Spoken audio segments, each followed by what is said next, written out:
과연 저곳에 맡길 수 있단 말인가? 나의 영혼을 저들에게 맡길 수 있다는가? 질문을 반드시 하고 그 종교를 선택해야만 합니다. 맞습니다.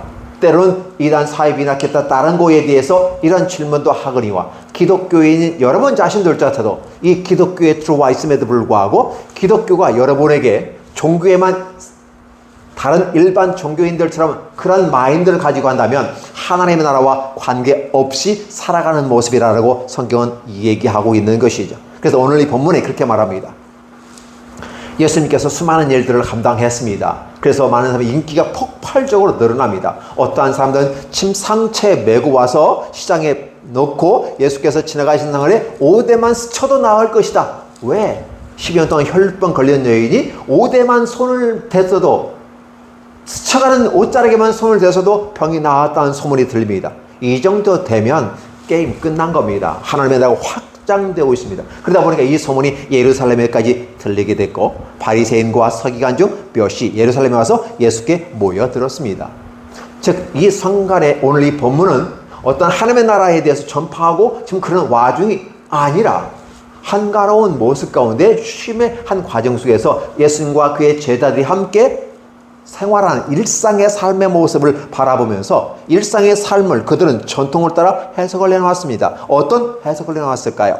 그것은 바로 그들이 부정이라는 것을 굉장히 하나님이 싫어하니까 이 부정이라는 단어를 마치 부정이라는 하나님의 개념은 거룩하다, 거룩하지 않다, 더럽다, 더럽다는 개념은 바로 죄 가운데 있기 때문에 그 죄로 했을 때 부정이라는 말을 쓰게 됩니다.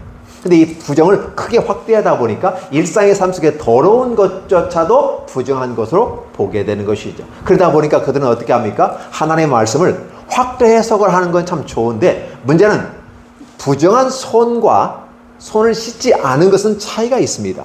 근데 이걸 같은 맥락에서 바라보면서 손을 씻지 않으면 부정한 것으로 얘기합니다. 손은 더러우면 닦으면 됩니다. 그러면 깨끗한 손이 됩니다. 그렇죠? 닦지 않으면 더러운 손이 될 뿐입니다. 이것이 부정한 것은 아닌데 마치 닦지 않는 것을 부정한 것이라고 정해놓고 그들의 전통적인 삶 속에서 손을 닦지 않고 먹는 것은 부정한 짓을 한 것이고 이것은 하나님께 범죄라고 말하는 것입니다. 아닙니다. 그건 위생적인 부분이고 본인이 손을 닦지 않고 먹는 것은 세균을 자신이 먹기 때문에 자신의 선택사항이에요. 위생적으로는 좋지 않을 겁니다. 그러니까 때로 굶주렸을 때 배고플 때는 언제 뭐 있습니까? 격식 갖출 일이 없어요. 그냥 허겁지겁 먹습니다. 그렇죠? 이렇게 먹을 수 있습니다. 상황에 따라서는. 자, 그런데 문제는 뭐냐면 손이 더러우면 젓가락이랑